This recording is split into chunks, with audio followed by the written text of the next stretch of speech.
So I know we all remember this viral video of the Louisiana State Trooper finding a dead body in the trunk. I popped the trunk. Sorry, there's a dead body in the trunk.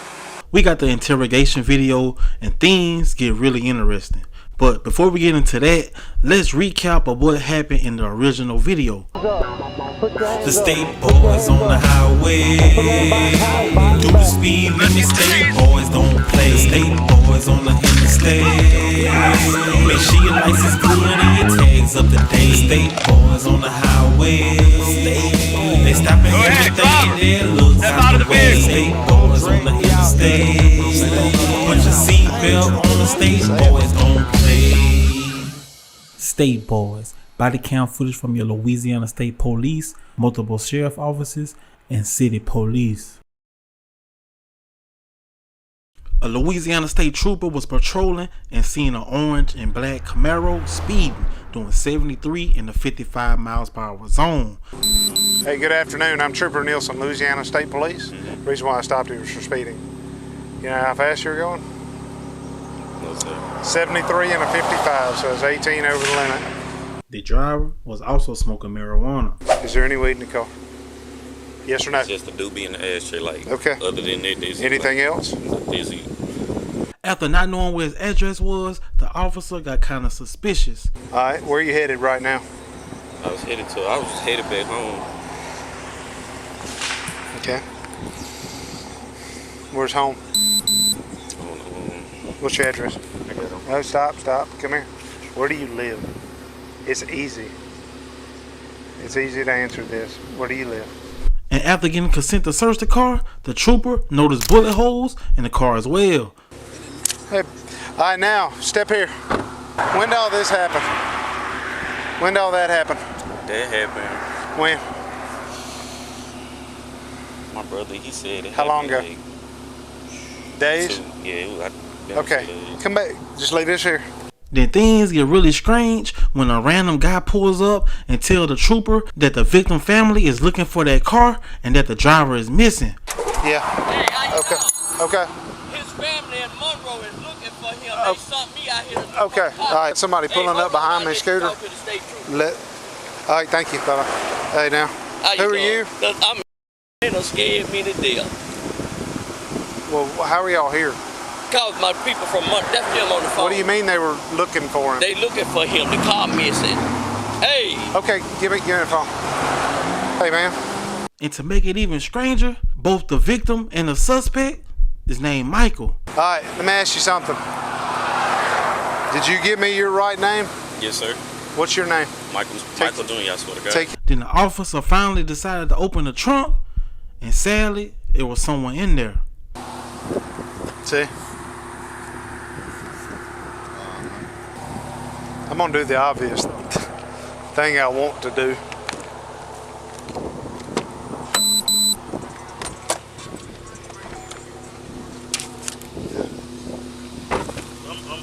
Hey. Yep. Put your hands up. Put your hands up. Put your hands up. So let's talk about the investigation. How did that go? Where did that go? Let's talk about that. You gonna take those handcuffs off, or you won't come for a little longer? You're not gonna run out if I take them off for you. All right. Tell me why we're here, my man. They called me on the phone. I was at home. During the interrogation, Michael tried his best to separate himself from being the shooter. So basically, my friends wanted to set Mike up because they know he was loaded, like he had money and stuff like that. They hit me up. He was like, hey, yo, link with Mike. All you gotta do is just y'all can smoke together, and then when he drop you off, I handle it from there. When the police asked who the shooter was, Michael tried to blame an innocent person that had nothing to do with it, which got him arrested as well. Alright, so we got Cameron. He was the shooter, right? What did he shoot him with? He had a Taurus 9. How do you know that? Like I saw it was like a Taurus 9. He had a extended clip. Okay. Michael tried to make it seem as if he was only there to help put the body in the trunk, not the shooter.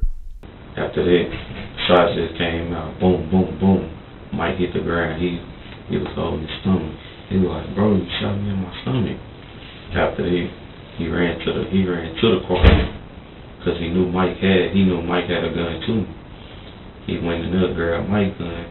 Mike was on the ground. He just did it to him, and that was it. He did what to him? He shot him in the head. Okay. After that, he was like, pop the trunk, bro. Hurry up, pop the trunk. Pop the trunk. I just grabbed his legs, threw him in there. And after that, he took the car, and he took the car with the body, and I was gone. After the shooting, Michael said that Cameron took the car, but returned with the car and told him to go find somewhere to dump the body. So this morning he came and dropped the car over. He wanted me to get rid of everything. Like dump the car, like all this together. And I was scared too. Like I was scared he was gonna do the same to me if I ain't do what he said. Cause like you see me, I can't really do nothing. He bigger than me. I can't do nothing. So I just did what he said. The detective then asked where was he going right before he got stopped by the state trooper. Now, tell me about where you drove after you picked the car up this morning. When I picked it up, I went to Toulouse. I went to Toulouse again there. What'd you do in Toulouse? I went and drove around to something like a complex type thing. Yeah. I drove to I parked for like 10 minutes, and then I pulled out and I left, and I went through Dale High. I ate it, I think. The long road that come all the way around. I was just coming through Dale High.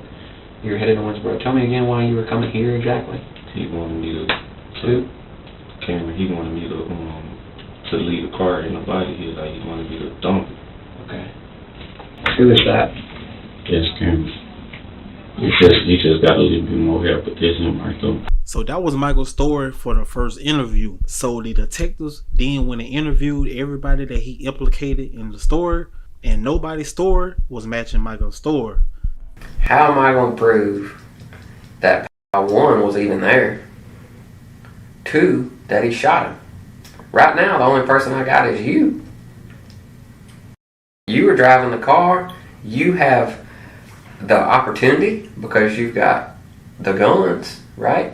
I've got videos of you with a gun, with a Ruger, with an extended clip that you said he got shot with.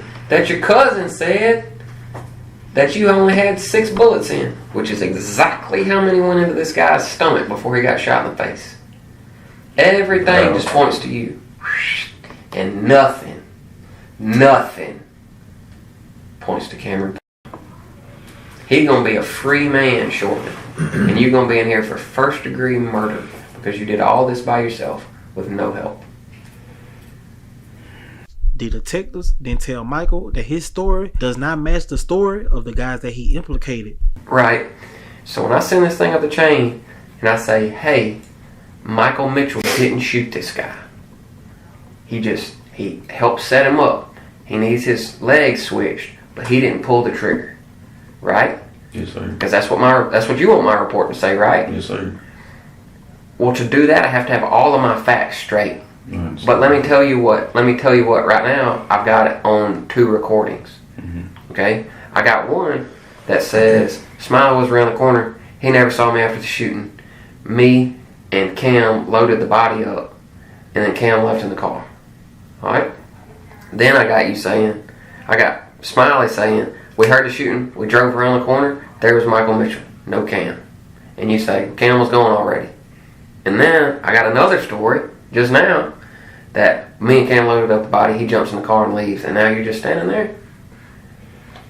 Now look, Smiley has nothing to lose. Well, he has a lot to lose, but he's not involved. So he told us a story that makes sense, that's understandable. Your story's the one that's not jiving. When the detectives interviewed the other guys Michael implicated, the real story come out, and the detectives hit Michael with facts and watch how his story changed.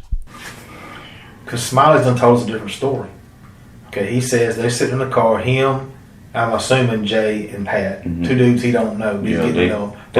He's in a car for 4 hours with him because you just bounced and he don't know where you at. So they're sitting around the corner and they hear, well, he don't hear it. He said one of the guys sitting next to him goes, did you hear that? He's like, what? Turns the radio down. He goes, that's gunshots. And then you FaceTime him. Now mind you, we're going to get all that FaceTime stuff. We're going to get all that stuff. You FaceTime Smiley.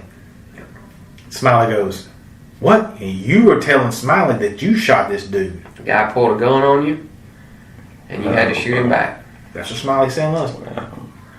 So Smiley bounced around the corner. He said, I turned right. As soon as I hit the intersection and my lights shine across that car and I see that body on the ground, because I stopped. He said, well, I ain't no part of this shit. Who's the only person there? A black Camaro with orange stripes. Michael Mitchell and Mike. Or the dead guy. Ain't nobody else there. With all of the facts out, Michael didn't confess to the shooting. Me and Mike, we was chilling for a few hours, like, so after that, he had texted me, he was like, yeah, send me a few dollars for some gas, so I can go get some gas. Went to go get some gas. He left. He told me that's what he was finna do, so that's what he did. And after he was finished, he told me he was back over there. So Smiley went, got gas, hung out, whatever, for like 4 hours. And then he texted you back and said that he's back at the spot, which is the same spot y'all were smoking at earlier in the night, with Pat and Jay. Yeah.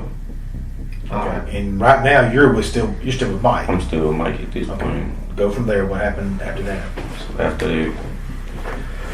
that, we left the apartment. So I was like, hey, bro, I'm ready to go home. And Mike, he was like, he was looking kind of frustrated at that. Like, he was like blowing his breath out. He was like, all right. Through the car and park, he was being kind of aggressive.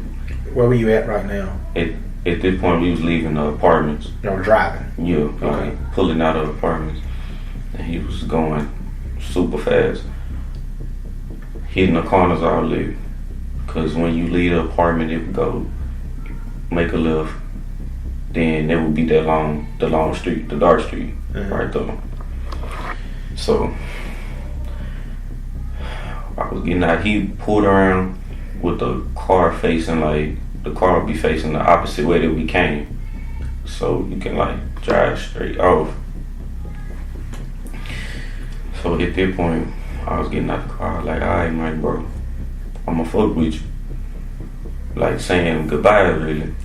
And then Mike was standing at that point, he was standing at the car. He was like, posted up on the car like I told y'all. Mike, I turned around, Mike had his gun in his hand. Like, he was like drawing it towards me. And I was scared, I didn't know what to do. So I turned around, I shot him. And I need to stop shooting till the bullets ran out. Hey, this is a step in the right direction, okay? Getting it off your chest. Oh, what the fuck you right here, man? I'm on 18. After confessing, Michael then told detectives why he implicated Cameron as the shooter. Well, let's go to another real side point. Did Cameron have anything to do with this? So Cameron is totally innocent. Where did you come up with Cameron? You don't like him, or he jacked me for some money. He jacked me for a large amount of money a while back. Like, that's it. But yeah, it was at gunpoint. But yeah, so Cameron robbed you one time. Yeah, he at robbed gunpoint. Cameron was eventually released, but Michael pled guilty to manslaughter and received 25 years hard labor If you like this channel and you like videos like this, make sure you hit that like button and subscribe to the channel.